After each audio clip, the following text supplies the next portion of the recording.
ஒரு காலத்தில் மூலிகை ஒரு சிறிய கிராமத்தில் அருள் என்ற சிறுவன் வாழ்ந்தான்.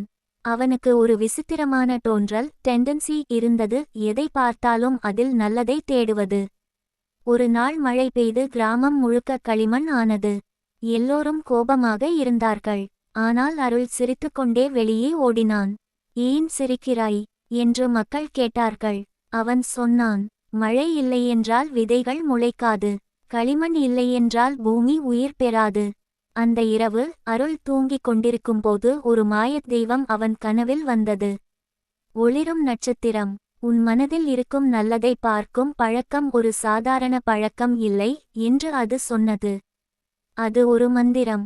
அந்த மந்திரம் உலகத்தை மாற்றும். அடுத்த நாள் முதல் அருள் எங்கு சென்றாலும் மக்களின் மனம் மாறத் தொடங்கியது. ஒருவரின் சிரிப்பு மற்றொருவரை மகிழ்ச்சியாக்கியது. இப்படி ஒரு சிறுவனின் நல்ல டெண்டன்சி மெதுவாக முழு கிராமத்தையும் மந்திரம் போல மாற்றியது. ஒளி வீசும் நட்சத்திரம். கதை சொல்லும் கருத்து: நாம் எந்த விஷயத்தை பார்க்கும் பழக்கம் டெண்டன்சி வைத்திருக்கிறோமோ அதுவே நம் உலகத்தை மாயமாக மாற்றும். ஒளிரும் நட்சத்திரம்.